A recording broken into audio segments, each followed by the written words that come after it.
runners or other active athletes, a healthy diet is a basic component of any training regime.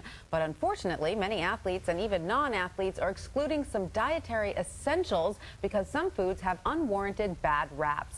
Joining us today to set the record straight with the 5 essentials of the runner's diet is Joanna Golub, nutrition editor at Runner's World magazine. Joanna, great to see you again. Nice to see you again as well. So let's dive right in. We got a lot of foods to talk about, and you say that there are a lot of foods that are being left out of people's diets because they have some bad PR and it really is unwarranted. It's very true. All of these foods have a lot of really important nutrients, and plus adding them to your diet is just going to add some variety to your meals. Okay, great. Let's start with eggs. Now, we know a lot of people think the healthier option is the egg white scramble or the egg white omelet, but you're saying not so fast. No, when you leave out the yolk, you're leaving out the bulk of an egg's nutrients. The yolk actually contains half of an egg's total protein, along with vitamins like vitamin A and D and minerals like zinc and iron. What about the cholesterol, though? We hear about if you have a high cholesterol level, you shouldn't be eating the egg yolk. Right. For most people who don't have high cholesterol levels or a family history of heart disease, you can eat 2 whole eggs a day without risk of increasing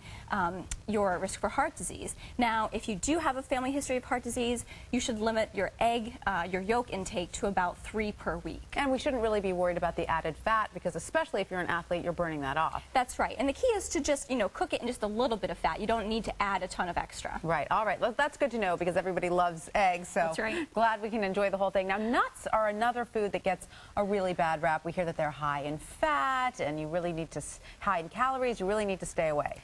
People are afraid they're going to eat nuts and they're going to gain weight. But the fact is, nuts contain the healthy kind of fat, which is monounsaturated fats. They actually can help protect your heart. And they also have a range of other benefits. They contain vitamins and minerals that can help strengthen your bones, as well as help your muscles recover after a run.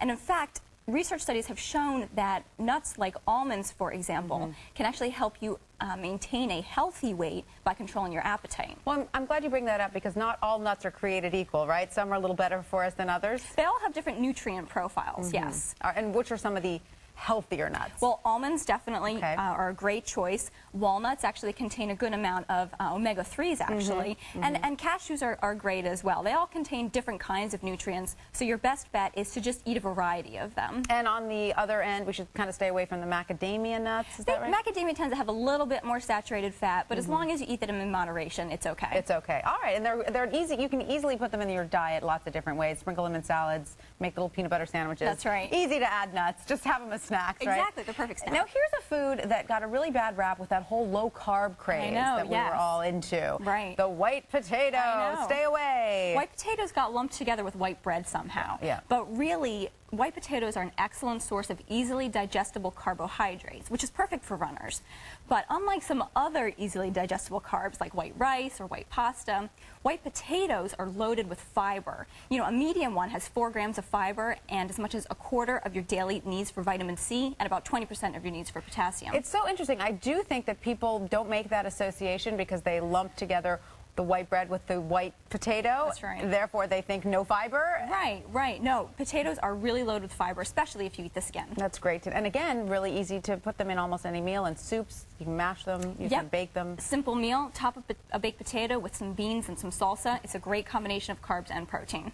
Perfect meal right there. All right, now let's talk about red meat. Red meat is also one of those big so-called no-nos. Right. But actually, we can fit it into our diet, and it's a really healthy thing to have. It's all about the cut you choose. Some cuts of beef can be high in saturated fat, but if you go for the ones labeled either loin, like sirloin, which is what we have here, or tenderloin, or round, like top round, those cuts are going to be lower in saturated fat than others. In fact, 3 ounces of flank steak, which is another good choice, has as much saturated fat as a skinless chicken thigh. So is it only the fat that we should be worried about? Is there anything else in the red meat that we need to approach with caution? No, really. It's just the saturated fat content. So when you choose the lean cuts, you're making a healthy choice. They're full of protein, iron, and important B vitamins, actually, which are really important for energy and endurance. Can we overdo it, though? I mean, do you recommend just let's say 3 servings a week of red meat, or go ahead and have it every day?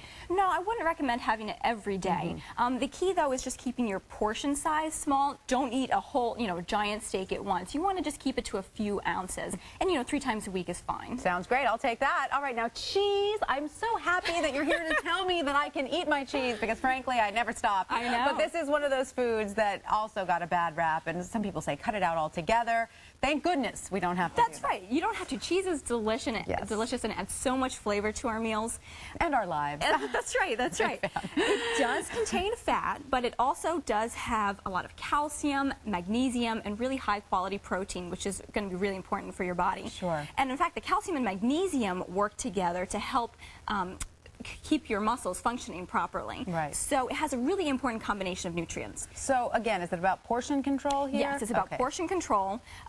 Keep the serving size to about an ounce, which is about the size of 4 dice. You can have that, once a day. Only 4 dice? Only 4 dice, but here's the thing. If you choose the right ones, like hard cheeses, like Swiss cheese, Parmesan, or aged cheddar. You can have a little more. A little bit of flavor of those cheeses goes a long way. So if you grate them, for example, you can really work the flavor into your meals. So stick with the hard cheeses in general. You'll go a little further. All right, great. Let's talk about the things that we really shouldn't have that somehow have a good rap, like granola and smoothies. Smoothies, right? That's right.